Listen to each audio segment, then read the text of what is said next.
کہ حرم کے دروازے وہاں قیامت کے لیے بند ہو گئے، مسجدوں پر تالے لگ گئے، ان لوگوں کی چیخیں نکل گئی،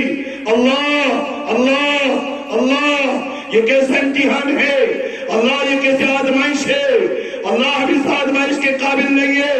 اللہ ہم تجھ سے توبہ کرتے ہیں، اے اللہ ہم نے تو اپنے نبی سے خبر سنی ہے، اے اللہ ہم نے تو صحابہ کا طریقہ پڑھا ہے، ہم نے تو صحابہ کی سیرت میں پڑھا ہے، اے اللہ ہم نے تو اپنی نبی کی سیرت میں پڑھا ہے کہ جب مسلمانوں تمہارے پر کوئی مصیبت آتی ہے، اے دنیا والوں تمہارے پر کوئی پریشانی آتی ہے تو جاؤ اللہ کے گھر کی طرف رخ کرو، مسجدوں میں جاؤ اور وہاں جا کر کے نمازیں پڑھو، اے رب مصیبتیں آ رہی ہے، بیماری نے آ کر کے گھیر لیا ہے،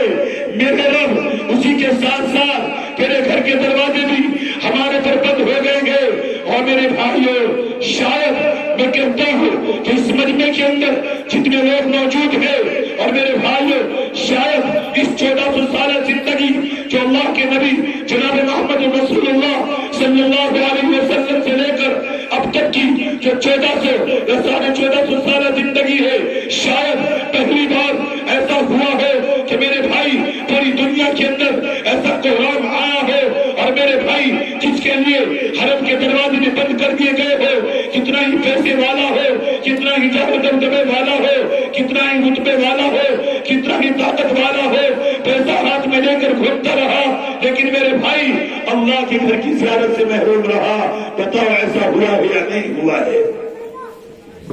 میں آپ کو بتاتا ہوں، اس لاک ڈاؤن کے زمانے میں میری قوم کے نوجوانوں نے کیا کیا، اس لاک ڈاؤن کے زمانے میں میری قوم کے بزرگوں نے کیا کیا، اس لاک ڈاؤن کے زمانے میں میری ماں اور بہنیں بیٹیوں نے کیا کام انجام دیا۔ ارے جب کوئی کام نہیں تھا، صبح سے لے کر شام تک، شام سے لے کر صبح تک کوئی دکاندار اپنی دکان نہیں کھول سکتا تھا، کوئی تاجر اپنی تجارت نہیں کر سکتا تھا، کوئی نوکری والا اپنی نوکری پر نہیں جا سکتا تھا، صبح سے شام تک محلے کے اندر گپ شپ میں ہم اپنی زندگی گزارتے رہے، باقی ٹائم جو بچا، جوان ہو، بچہ ہو، بوڑھا ہو، مرد ہو، عورت ہو، سب کی پوری ایک سالہ زندگی کیسے گزری، کسی کے ہاتھ میں موبائل ہے، کوئی سیریل میں اپنی زندگی گزار رہا ہے،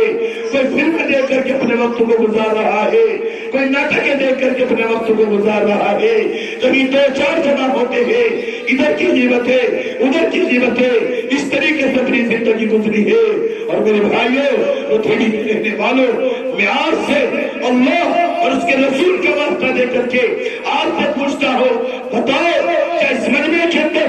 آپ اس پورے گاؤں کا سروے کر لینا، اس پورے علاقے کا سروے کر لینا، کوئی مان کا لوگ نہیں ہے جو سینہ ٹھوک کر کے 100 میں سے 5% بھی لوگ یہ کہتے کہ مولانا 1 سال کا زمانہ لاک ڈاؤن کا گزرا یا 1.5 سال کا زمانہ لاک ڈاؤن کا گزرا، اس 1 سال کے اندر میں اللہ کا قرآن پڑھنا نہیں چاہتا تھا، میں قرآن پڑھنا سیکھ گیا ہوں۔ جس نبی کی سیرت کی بات یاد کر رہے ہیں، جو نبی ہماری ذات رات میں بھی رہا، دن میں بھی رہا، سفر میں بھی رہا، حضر میں بھی رہا، مکے میں بھی رہا، مدینے میں بھی رہا، اور ایسا رہا کہ اما عائشہ ہے، اما عائشہ کہتی ہے، اے لوگوں جب میرے دل کے اندر یہ خیال آیا کہ ہو نہ ہو اللہ کے نبی اپنی لاڈلی بیٹی فاطمہ کے گھر نہ چلے گئے ہو، حسن حسین سے ملنے نہ چلے گئے ہو، تو میں دوڑی آدھی رات گزرنے کے بعد فاطمہ کے دروازے پر جاتی ہو، اور فاطمہ کے دروازے پر جا کر کے اس کو دستک دیتی ہو، اندر سے پوچھا گیا کون؟ میں نے کہا کہ عائشہ۔ حضرت فاطمہ دوڑی آئی، امی جان کیا بات ہے؟ کہا فاطمہ تیرے ابا میرے شوہر کائنات کے رسول پیغمبر نہ جانے کہاں چلے گئے ہیں۔ جب بیٹی نے یہ سنا، بیٹی بھی رونے لگی، امی عائشہ بھی رونے لگی، دونوں زاروں کی تاج مار کر کے رونے لگی۔ اندر داماد رسول حضرت علی کرم اللہ وجہہ جو اللہ کے نبی کے داماد ہیں،